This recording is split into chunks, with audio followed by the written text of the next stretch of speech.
Deep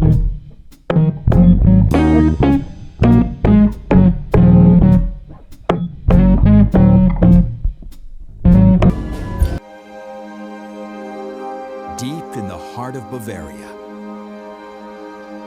in the northern shadow of the Alps, an enchanted castle stands atop a precipitous cliff.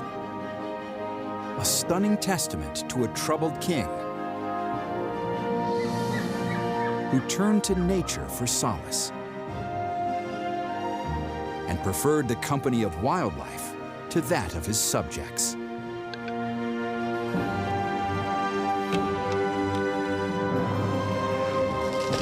A king who lost himself in the construction of a castle so ambitious and audacious, it cost him his fortune, his power, and ultimately, his life.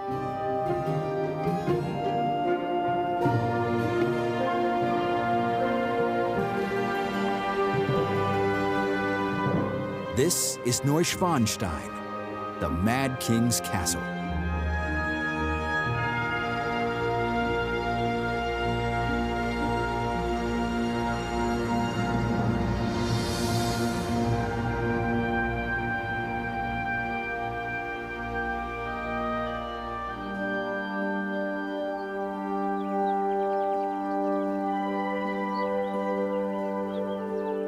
Neuschwanstein is a Bavarian icon. At first glance, it is the quintessential storybook castle. So picturesque, it was the inspiration for Disney's Cinderella Castle.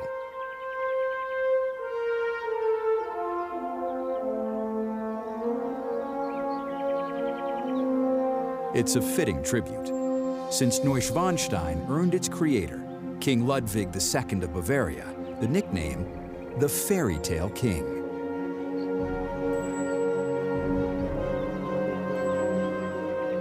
The surrounding countryside is equally magical. Neuschwanstein looks out on glistening lakes that host spectacular waterfowl, including the vaunted mute swan, a favorite of the Fairy Tale King and an emblematic symbol in these parts. The well-watered lowlands provide plenty of food and protection for other charismatic creatures as well. Nestled beneath the northern edge of the Alps, they're surrounded by forests that provide sanctuary for dozens of animal and bird species. Above, the high meadows and steep mountainsides are perfect habitats for the deer, goats, and antelope that have called this part of Europe home for thousands of years.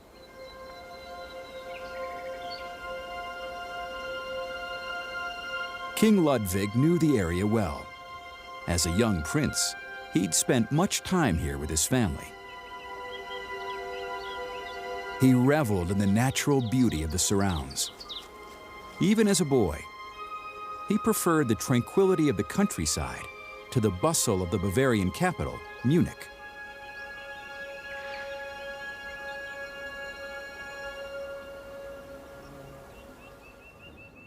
But in 1864, Ludwig became king at the tender age of 18, when his father, King Maximilian, died suddenly.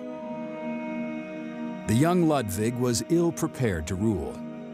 He preferred art, music, and architecture to politics and power. One of his first acts as king was to summon classical composer Richard Wagner to his court. Wagner's operas appealed to Ludwig's fantasy-filled imagination. And it was that same love of fantasy and beauty that compelled him to build Neuschwanstein in this spot.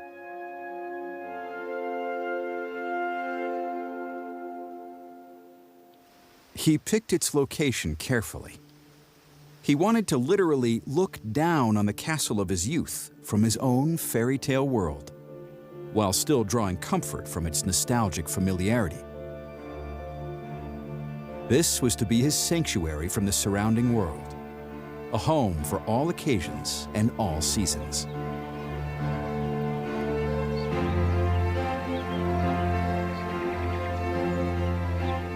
In the spring, another local royal surveys its kingdom as well.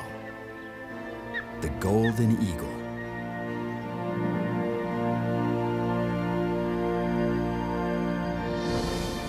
With wingspans that can reach more than 7 feet, wickedly curved beaks, and razor-sharp talons, these massive raptors have called the Alps home since long before Ludwig.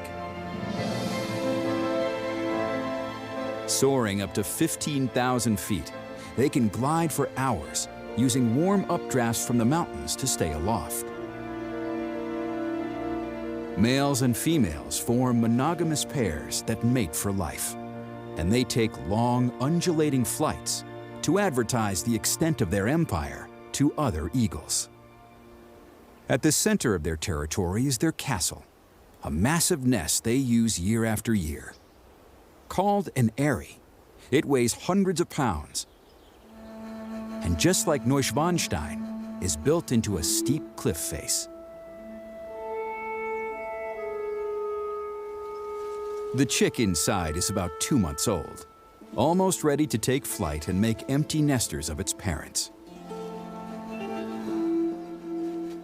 It's an only child now, though it likely had at least one sibling when it hatched.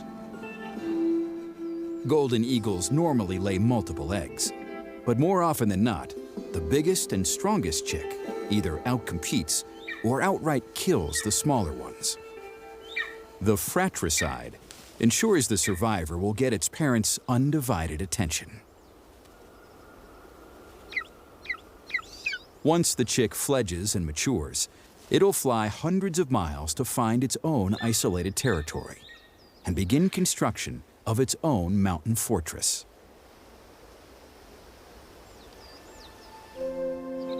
That's what King Ludwig set out to do in the summer of 1868. He wanted a secluded but spectacular retreat far from the politics and intrigue of Munich, and he poured his heart into the design.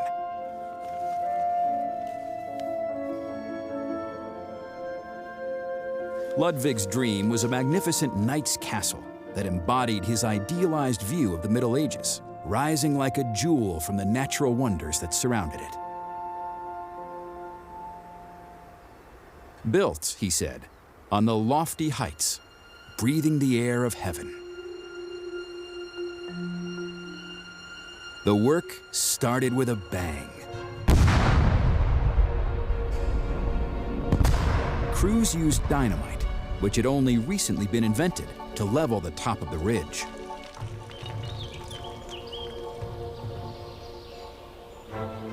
They laid the foundation stone on September 5th, 1869, marking the official beginning of the epic construction project. Hundreds of laborers and artisans then set to work. They built concrete foundations and laid hundreds of thousands of bricks.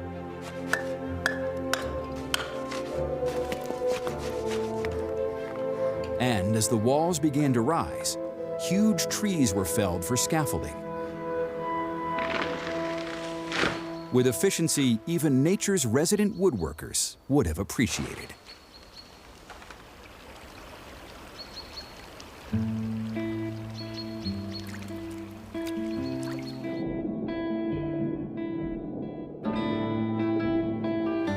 These European beavers take skilled labor to the extreme. They cut down trees with their sharp teeth and use whole trunks and branches to build intricate family lodges with underwater entrances and impenetrable topside defenses.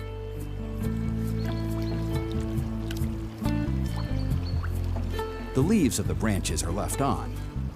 They serve as emergency stockpiles for later in the year, when food is less plentiful. Beavers are keystone species, wielding an oversized influence on their surroundings. They build dams, which filter water, flood rivers, and create crucial wetlands. And they cut back trees and bushes, opening up forest canopies and promoting the growth of heavy underbrush, which provides a safe haven for many other animals. Today in Germany, there are as many as 25,000 beavers. But back in King Ludwig's day, they had been hunted almost to extinction in Europe for their pelts and their castoreum, a vanilla-scented secretion used in medicine and perfume. Ludwig was not a fan of the hunting and banned it within hearing range of the castle. He preferred to watch the animals, not kill them. When he wasn't keeping an eye on construction, Ludwig spent hours out on the trail.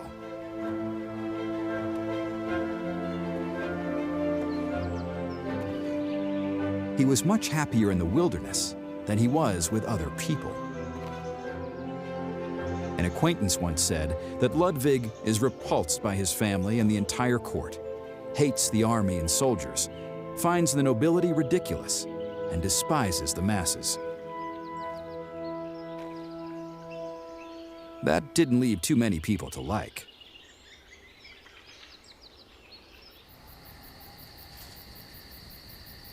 He loved taking long walks in the evenings, when the red deer were most active.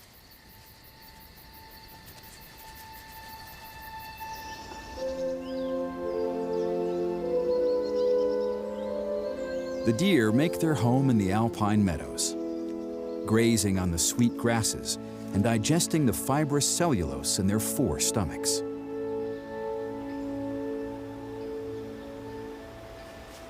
They typically congregate in same-sex groups, but in the fall, the males and females come together to breed.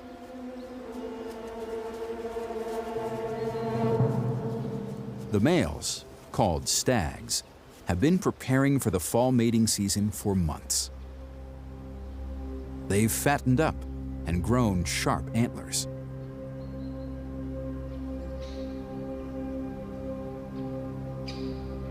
As their testosterone levels rise in anticipation of the rut, their antlers harden and lose their velvety protective covering. With the females looking on, the stags posture and pose, trying to intimidate their rivals.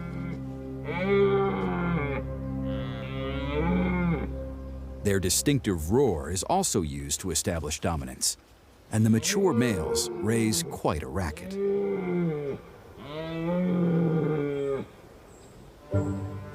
One stag decides a mud bath is the way to go and attacks his puddle with gusto. He's cooling himself off and getting some protection from insects. As the ladies look on, another male sprays urine to mark his territory.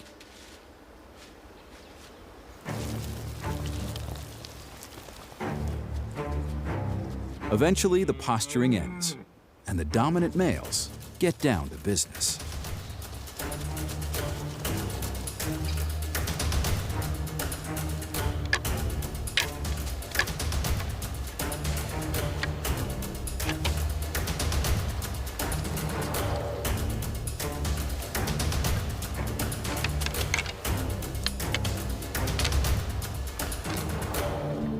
The loser backs off. The victor wastes no time reaping the benefits. A harem of up to 20 females, known as hinds. Over the next several weeks, he'll mate with them and hoard them, keeping them away from the less dominant males.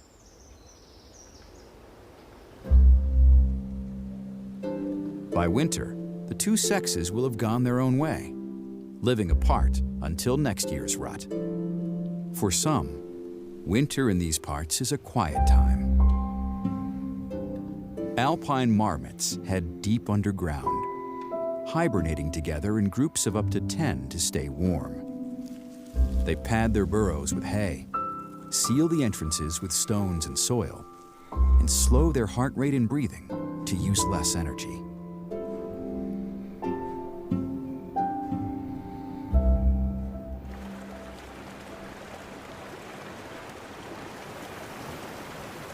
Other inhabitants stay much more active, undeterred by the cold. Though the water in these streams hovers just above freezing, the white-throated dipper sees nothing wrong with a swim.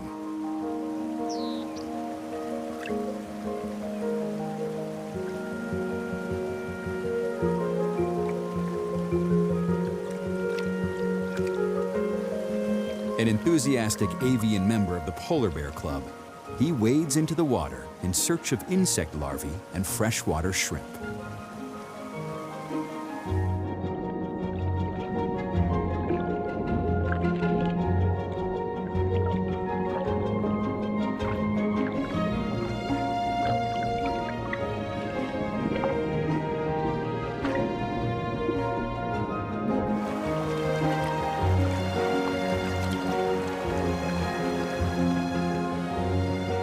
King Ludwig was enchanted by all manner of wildlife, seeking it out no matter the season.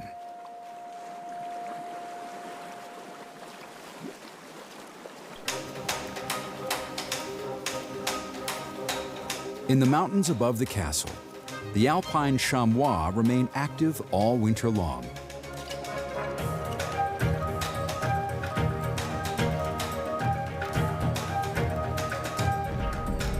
Like the red deer, females and the young usually live apart from the mature males.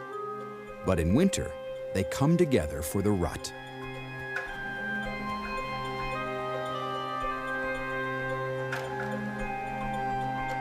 This can be a dangerous time for young males, as the more mature ones attempt to chase them out of the female herds. On the jagged rocks, these chases can be fatal, even for the famously agile chamois.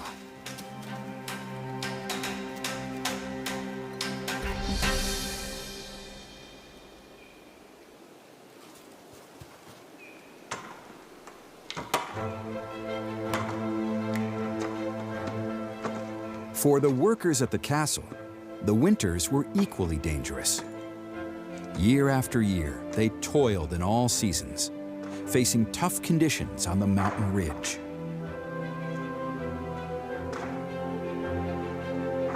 The work was brutal, especially in the snow, and accidents were common.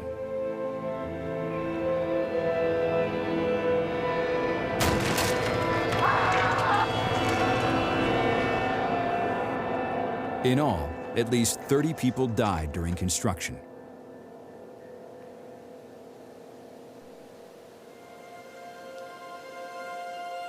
But by 1873, the gatehouse building was complete.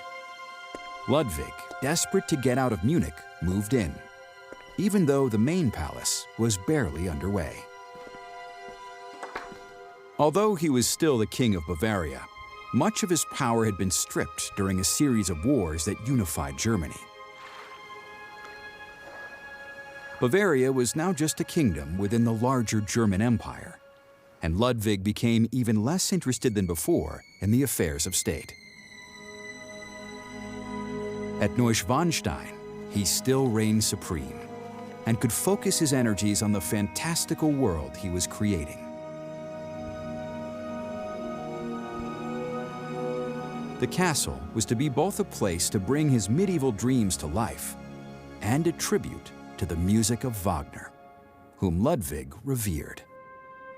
Like a theme park before theme parks existed, its interior design was based on the stage directions for Lohengrin, Wagner's opera about the swan knight of medieval German legend, who was sent to rescue a maiden in a boat pulled by swans.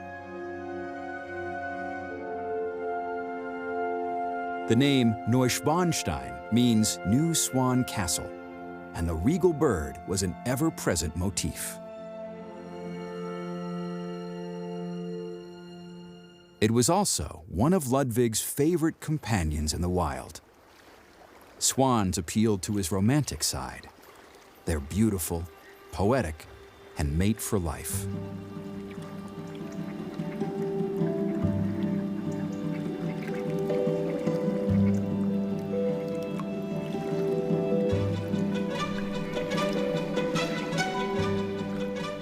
These two mute swans seem to be engaged in an amorous dance. But they're not actually a pair, and they're not dancing.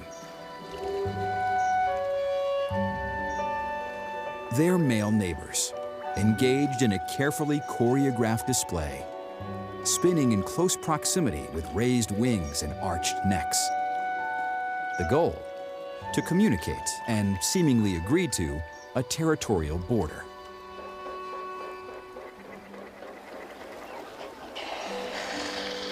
Once détente is reached, the swans can return to their actual partners for more important business. Spring is mating season.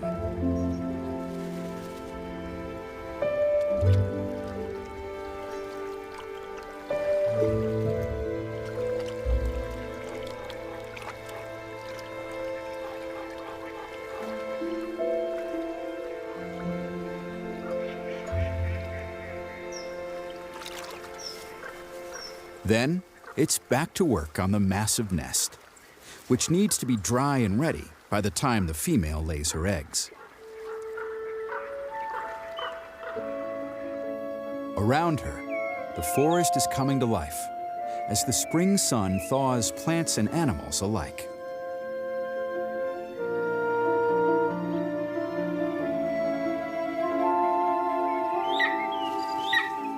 Up in the cliffs, the golden eagles have a new brood of eggs waiting to hatch.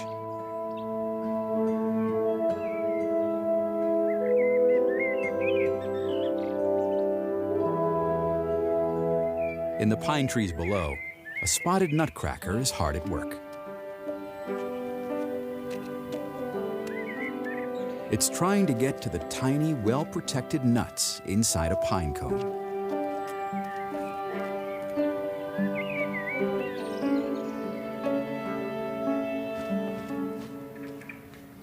On the ground, a colony of black-backed meadow ants is out in full force.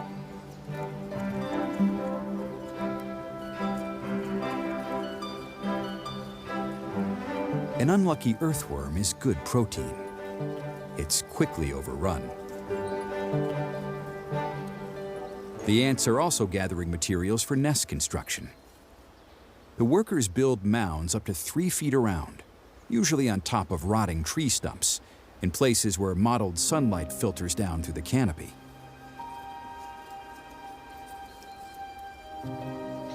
Inside, one or multiple queens lay hundreds of thousands of eggs, the next generation of ants for the colony.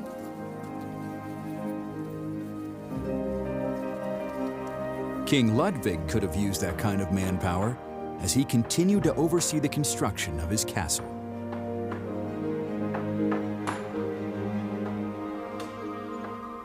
Problem was, he kept altering the plans and adding new elements to the design. He wanted the most advanced technologies of his day, including hot air heating systems, running water, electricity, and even internal phone lines.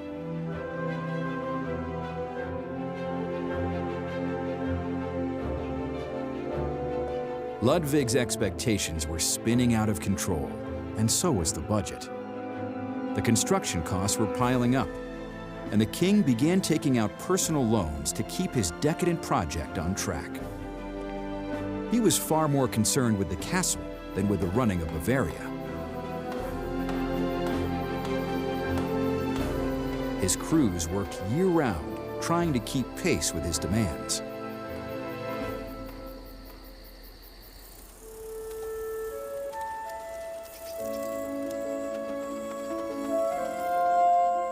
The marmots, on the other hand, are not quite as driven. They've been asleep for more than 6 months and are finally getting back to work.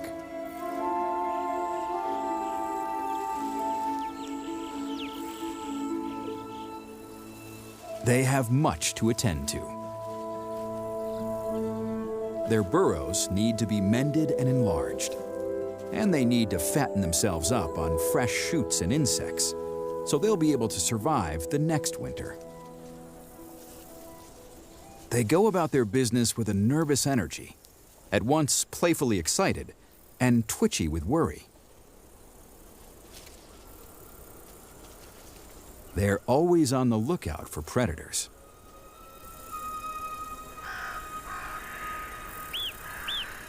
A sentry sounds the alarm. The marmots and everything else in earshot scatter in all directions. The threat comes from on high. The golden eagle is on the hunt.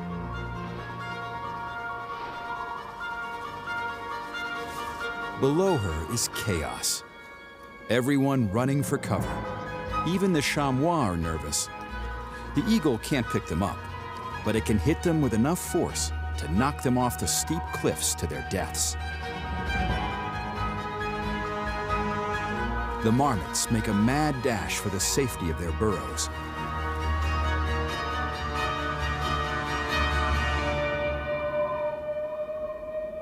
This time, the eagle comes up short.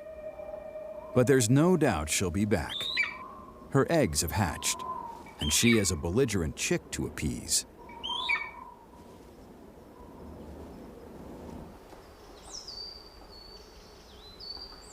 In the trees below her, an avian father finds himself equally harried. He's a great spotted woodpecker, identifiable by his long, sharp beak, striking black and white feathers, and bright red head patch.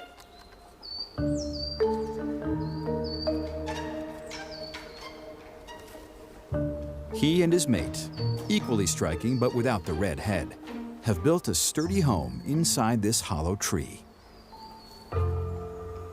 They do their best to keep it tidy, sharing the load like any good couple should.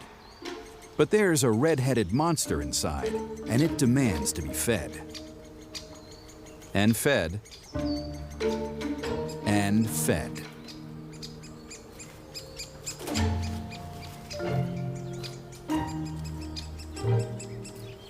Beetles, butterfly larvae, seeds. The youngster isn't picky. For 4 weeks, he'll run his parents ragged before fledging and leaving them in peace. The eagles aren't so lucky. Their chick won't leave until it's close to 3 months old, and it requires a lot more food than the woodpecker.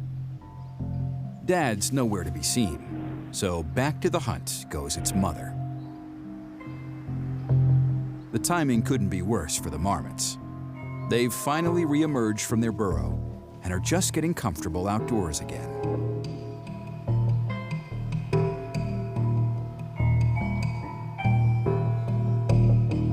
More urgent warning calls. More mad dashes.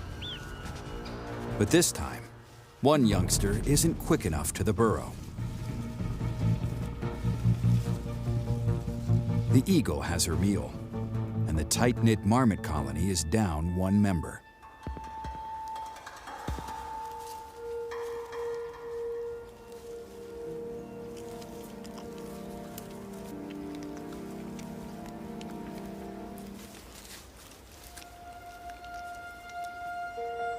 Like a natural cycle, construction at King Ludwig's ever-expanding castle continued season after season.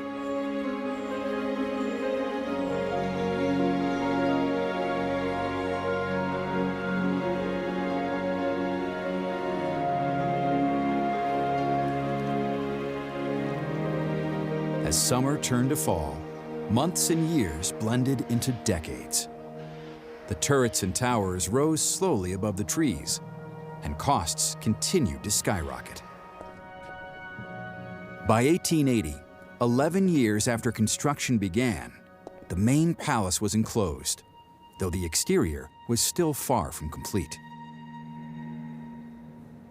Inside, work had begun on the lavish furnishings. Central to Ludwig's desires was the all-important throne room, which was carefully designed for one purpose: to embody the medieval doctrine of divine right of kings. The paintings of Jesus, the 12 apostles, and 6 canonized kings were a representation of the unrestricted God-given power of the monarch.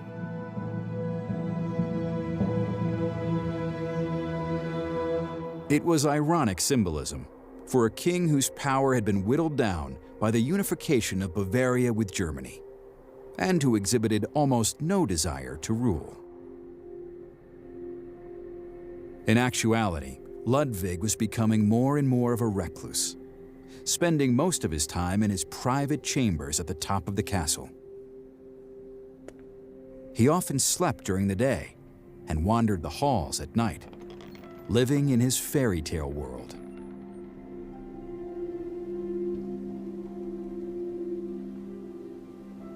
When he did venture out, it wasn't to see his subjects or his court. It was to get back to nature and make sure his animals were doing okay. With his servants in tow, Ludwig braved the cold to bring fresh hay to his beloved red deer. In the winter, the deer struggled to survive, digging in the snow for the frozen grasses buried beneath.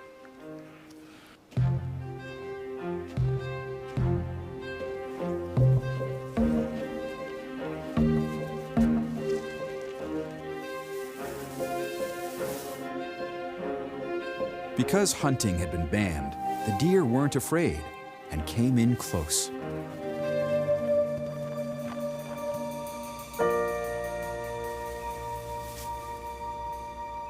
Ludwig stayed with them for hours, enjoying the solitude and the fresh winter air.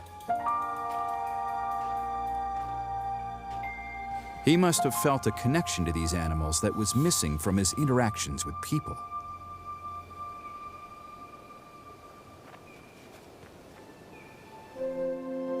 Just as the animals warmed his heart, so did the spring warm his body when it came. Among the first out are the grouse. This huge male capercaillie lives in the forest and has a grand display to attract potential mates. But so far, no one is watching.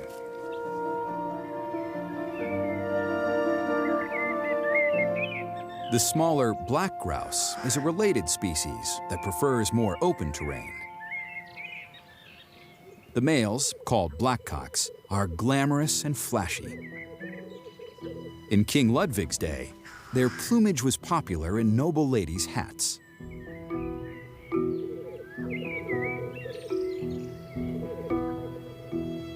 The females are a more subdued grayish-brown, earning them the accurate but flavorless nickname, gray hen. During mating season, the males prance and strut, offering up a distinctive bubbling call to attract potential mates. A female takes notice.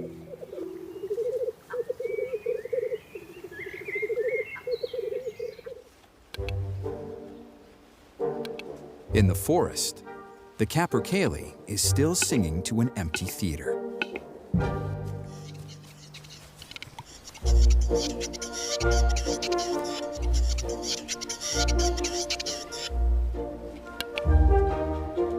The black grouse is having more luck, but he's attracting more than just the female.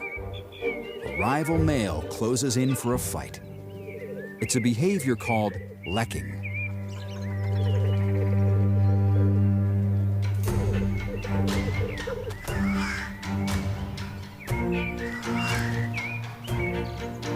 Puffed up and aggressive, they wrestle and bite to impress the female, who doesn't seem enthralled.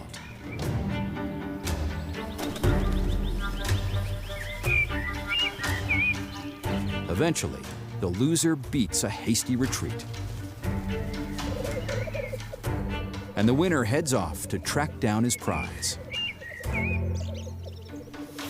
The capercaillie cock finally has an audience as well. A hen has joined him for a romantic stroll in the woods.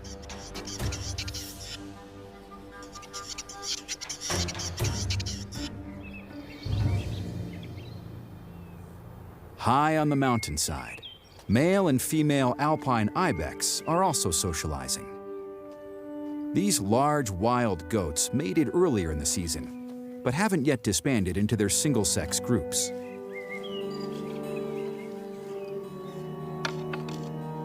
While the dominant male preens, the younger males are still trying to horn in on the females, who by this point in the season are no longer interested.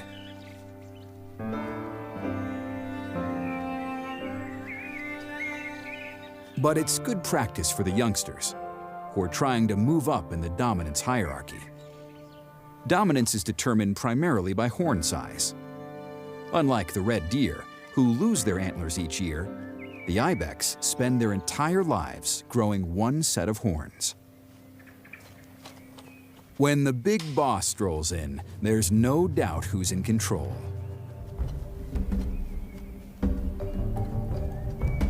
The females are less concerned with him than with keeping their young out of harm's way. That's easier said than done with the rambunctious calves. The big male? He just seems giddy with it all.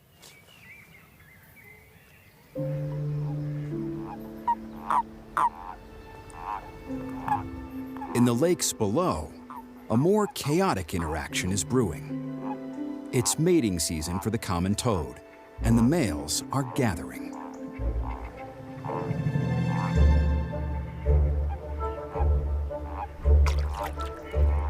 They're all in search of one thing. And when they see it, they quickly jump on board.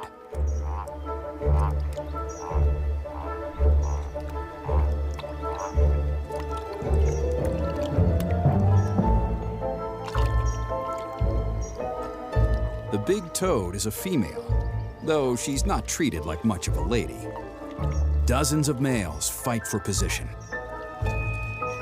There are no rules in this brawl, and the males are so rough, and there are so many of them, the females sometimes drown beneath their weight.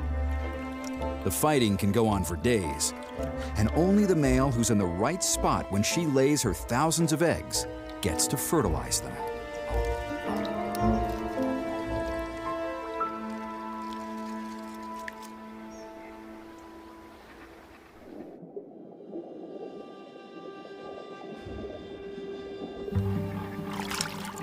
It's quite a different scene for the birds on the lakes.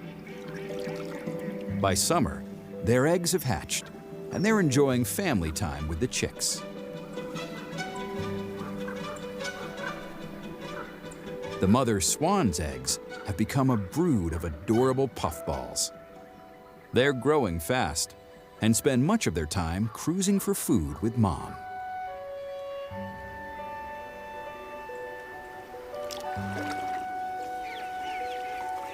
The mallard duck chicks are also out and about, enjoying the summer sun as their mother looks on. Mallard females lay more than half their body weight in eggs and need time to recover.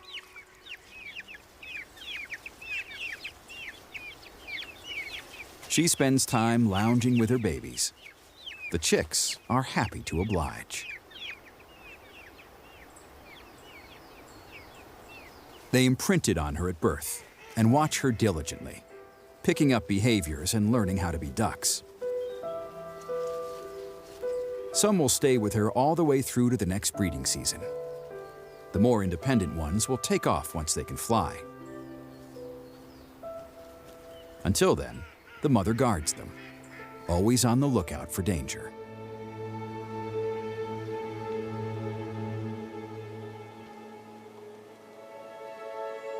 By 1886, King Ludwig must have been sensing the danger as well. Construction costs continued to escalate out of control, and he spent less and less time governing. His ministers decided they had to take action.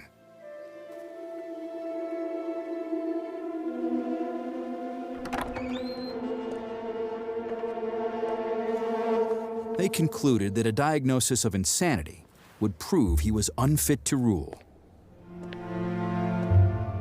They built a case that was endorsed by a panel of psychiatrists who never even examined him. One of the most damning bits of evidence? His unconscionably expensive swan castle. Neuschwanstein, his only haven, had now become a noose around his neck.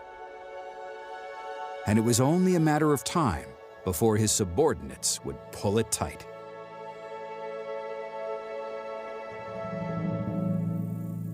In the shadow of the castle walls, other dangers lie quietly in wait.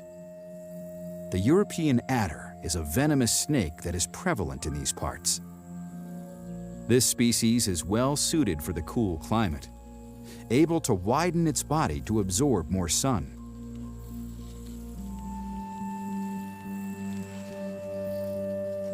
It feeds on small mammals, birds, lizards, and amphibians, and likes complex habitats with a variety of different terrains.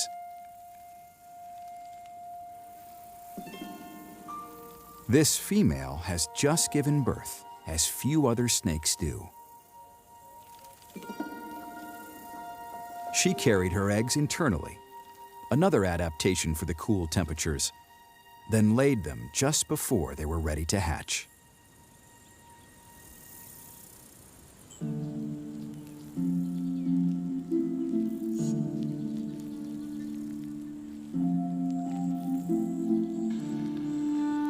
The babies start fighting their way out of the rubbery eggs almost immediately.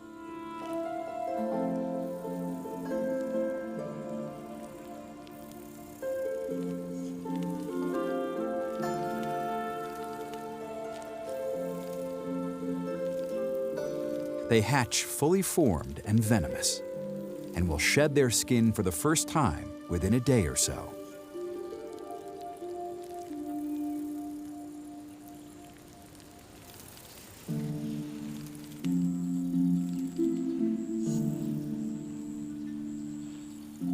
Once the babies are born, their mother pays them little attention.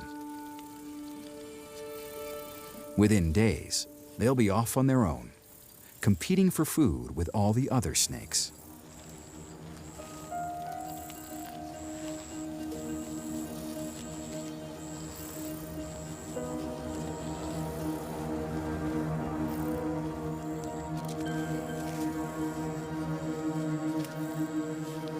This smooth snake has just caught a lizard, but the snake may have bitten off more than it can chew. It looks like a draw, a writhing pretzel of muscle and teeth. But eventually, the snake prevails and secures itself a hard-earned lunch.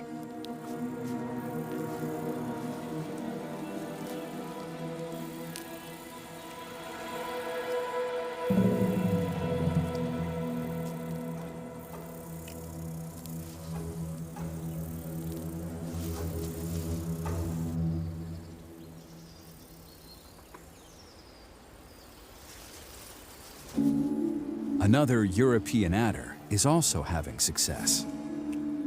It's caught itself a mouse. The adder has an advantage over the smooth snake. After an initial bite, it simply waits until its venom takes hold. Then maneuvers into position for a slow but steady meal.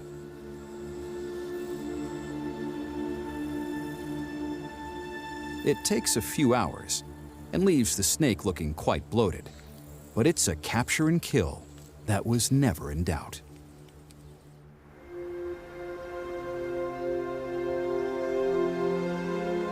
Ludwig was in better shape than the mouse, but barely.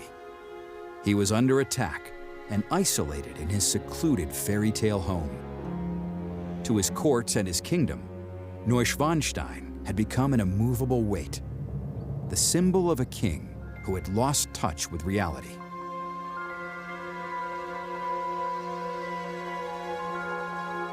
On June 10, 1886, an armed delegation arrived at the castle, which was still far from complete. They took King Ludwig into custody and stripped him of his rule.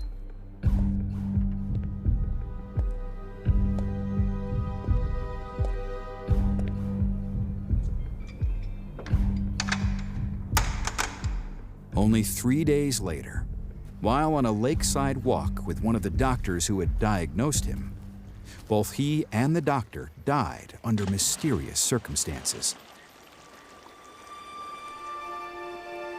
Conspiracy theories linger to this day.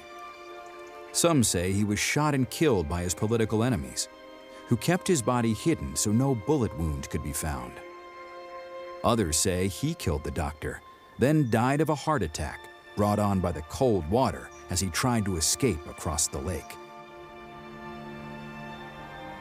Either way, the king was dead, and Neuschwanstein, his dream castle, was largely responsible for his downfall. As a final twist of the knife, the castle was opened to the public within weeks of his death, even as construction continued. Visitors were allowed to walk the halls and ogle at the spectacle of the reclusive king's most private retreat.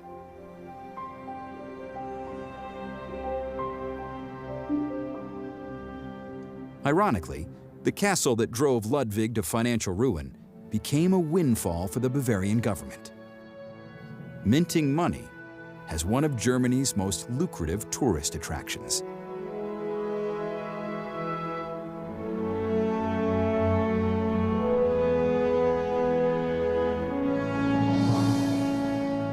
The cross that marks his death, on the other hand, remains a quiet refuge, watched over only by the swans he so adored during his life.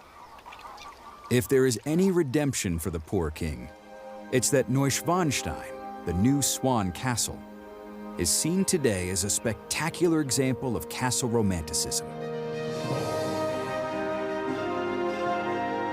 And its surroundings continue to provide sanctuary for the animals he loved. The fantasy land he so longed for is still a reality more than 130 years after his death. Despite its melancholy human story, it is as beautiful as ever. A fantastical castle set among a lasting haven for fantastic beasts.